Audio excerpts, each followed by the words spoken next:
Hello दोस्तों and मेरे प्यारे साथियों, आप सभी कैसे हैं। आज हम आपके लिए लेकर आए हैं मैट्रिक बिहार बोर्ड कक्षा 10वीं के हिंदी के दूसरा चैप्टर 20 और दांत के ऑब्जेक्टिव। आप सभी जानते हैं कि ऑब्जेक्टिव जो है मैट्रिक एग्जाम में काफ़ी महत्वपूर्ण भूमिका निभाती है और हिंदी का जो 100 नंबर का प्रश्न आते हैं एग्जाम में उसमें से 50 नंबर तो ऑब्जेक्टिव के ही रहते हैं। इसलिए आपको ऑब्जेक्टिव कितना महत्व है आप जान लीजिए। 50% मार्क्स का केवल ऑब्जेक्टिव पूछता है।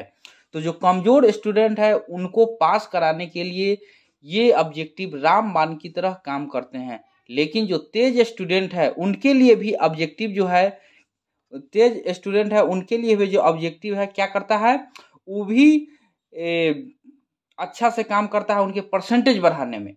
तो जो स्टूडेंट चाहते हैं कि अच्छा नंबर लाए, अच्छा परसेंटेज लाए, उनके लिए ऑब्जेक्टिव काफ़ी महत्वपूर्ण है। तो बिना देर किए हुए चलिए हम आपको ले चलते हैं 20 के दांत के ऑब्जेक्टिव की ओर, प्रथम क्वेश्चन की ओर। लेकिन उसके पहले अगर आप वीडियो पर नए हैं तो चैनल को लाइक एंड सब्सक्राइब जरूर करें, क्योंकि जब भी मैं नया वीडियो बनाऊं तो आप तक आसानी से पहुंच जाए और आपके एग्जाम में आपको फायदा पहुंचाने में वीडियो मदद करे।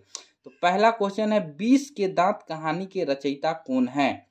ए अमरकांत, बी विनोद कुमार शुक्ल, सी नलिन बिलोचन शर्मा, डी यतिन मिश्र।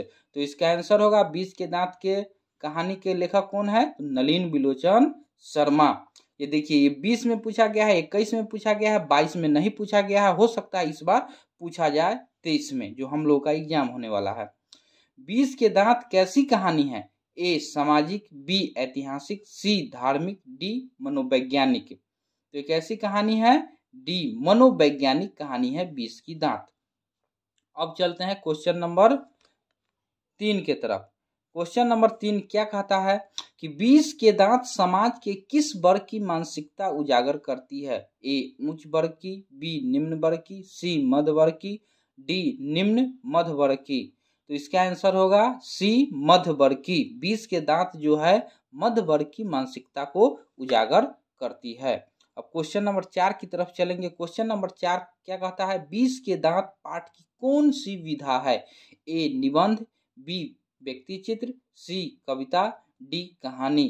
तो 20 के दांत की जो पाठ की विधा है वो है कहानी। इसका आंसर हो जाएगा डी कहानी। अब अगले क्वेश्चन की ओर चलते हैं। देखिए क्वेश्चन नंबर 5 क्या कहता है। क्वेश्चन नंबर 5 कहता है कि 20 के दांत कहानी का प्रमुख पात्र कौन है। ए सेन साहब, बी खोखा, डी मदन और गिरधर, डी सभी सही है। तो 20 के दांत का प्रमुख जो पात्र है वो है कौन है, खोखा। ऑप्शन नंबर बी होगा। अब आगे देखिए, सेन साहब की फैक्ट्री में क्या था। सेन साहब नहीं, उससे पहले 6 देखिए। क्वेश्चन नंबर 6, सेन साहब की 5 लड़कियां कैसे थी। ए उनंड, बी नासमझ, सी मूर्ख, डी सुशील। तो सेन साहब की जो 5 लड़कियां थी वे सुशील थी। ऑप्शन नंबर डी होगा। अब आगे देखिए, गिरधर का बेटा कौन है। ए खोखा, बी कासू, सी मदन, डी आलू। तो गिरधर का जो बेटा है वो है मदन, सी। खोखा जो है मालिक का बेटा है और डी आलू जो है मालिक की लड़की है।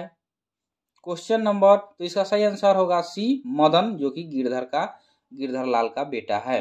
अब देखिए 8 नंबर क्वेश्चन देखिए कि गिरधर लाल सेन की फैक्ट्री में क्या था। ए किरानी, बी ड्राइवर, सी अकाउंटेंट, डी इनमें से कोई नहीं। तो गिरधर लाल सेन की फैक्ट्री में था किरानी। ऑप्शन नंबर ए होगा। अब चलिए सेन क्वेश्चन नंबर 9 की तरफ चलते हैं। सेन साहब की नई मोटर कितने की थी। ए 8,500, बी 7,500, सी 6,500, डी 5,500।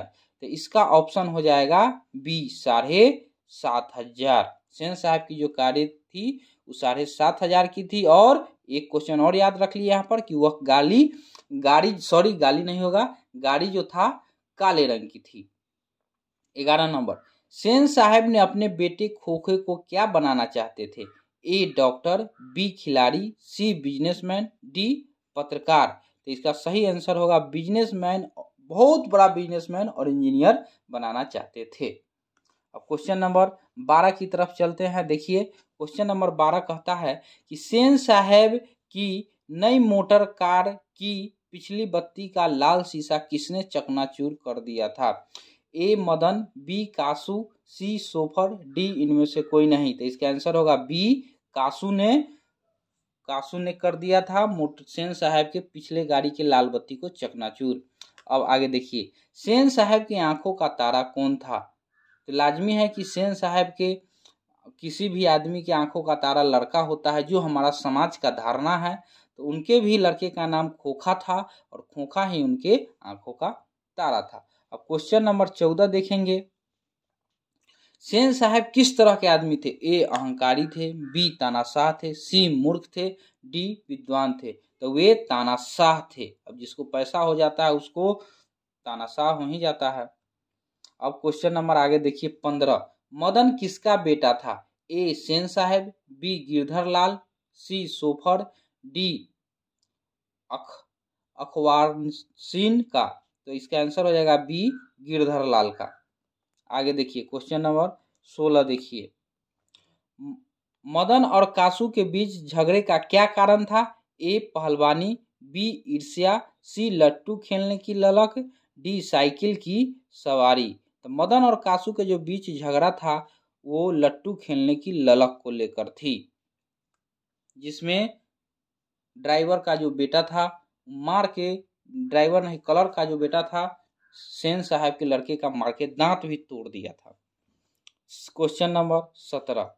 मदन के लिए क्या खाना मामूली थी? ए मार, बी दुलार, सी प्यार, डी दुत्कार। तो ऑप्शन नंबर ए होगा मार। क्वेश्चन नंबर 18 की ओर चलते हैं। खोखा किन मामलों में अपवाद था? ए घर नियम मानने में, बी घर के नियम की धज्जियां उड़ाने में, सी सबको प्यार करने में, डी सभी गलत है। तो खोखा जो था घर की धज्जियां उड़ाने में अपवाद था। जैसे आप जानते हैं कि उनकी बेटी बहुत ही 5 बेटी थी और 5 बहुत ही सुशील थी, लेकिन उनका बेटा घर के धज्जी, एगो बेटा था बहुत प्यारा था, इसीलिए घर की धज्जियां उड़ा देता था। क्वेश्चन नंबर 19 देखिए, खोखा के 2 दांत किसने तोड़ डाले? ए कासू, बी मदन, सी गिरधरलाल, डी सेन साहब। तो खोखा के जो दांत थे बी मदन ने तोड़ डाले। कौन तोड़ डाले? मदन ने तोड़ डाले। गली में लट्टू के झगड़े के लिए लड़ाई हुआ और वहां पर अपनी शक्ति का प्रयोग करते हुए मदन ने तोड़ दिया। आगे देखिए क्वेश्चन नंबर 20। क्वेश्चन नंबर 20 क्या कहता है कि मैं तो खोखा को इंजीनियर बनाने जा रहा हूं, यह कथन किसका है? ए सेन साहब का, बी मिस्टर सिंह का, सी गिरधर लाल का, डी मुखर्जी साहब का। तो खोखा को इंजीनियर बनाने के लिए कौन तैयार थे? सेन साहब। Option number A. Question number 21। सीमा, रजनी, आलो, शेफाली, आरती 5 बहनें किसके नाम थे? ए मदन की, बी खोखा की, सी लेखक की, सी सेन साहब की। तो इसका ऑप्शन 5 बहन किसके थे? तो खोखा के थे। 2020 में पूछा गया है। आगे चलिए, नलिन बिलोचन शर्मा का जन्म कब हुआ था? ए 18 फरवरी 1916, बी 2 फरवरी 1907, सी 22 अप्रैल 1925, डी 10 अक्टूबर 1912। तो इसका सही आंसर हो जाएगा ए 18 फरवरी 1916। जैसा कि आपको क्वेश्चन नहीं दिखा है तो पूरा देख ले एक बार फिर से। इसका आंसर हो जाएगा ए 18 फरवरी 1916 और ऑप्शन नहीं होगा। आगे की ओर चलते हैं। देखिए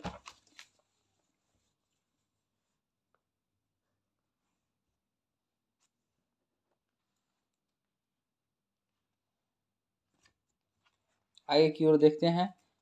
अगला क्वेश्चन क्या कह रहा है? महल और झोपड़ी वालों की लड़ाई में अक्सर महल वाले ही जीतते हैं, पर उसी हालत में जब दूसरे झोपड़ी वाले उसकी मदद अपने ही खिलाफ करते हैं।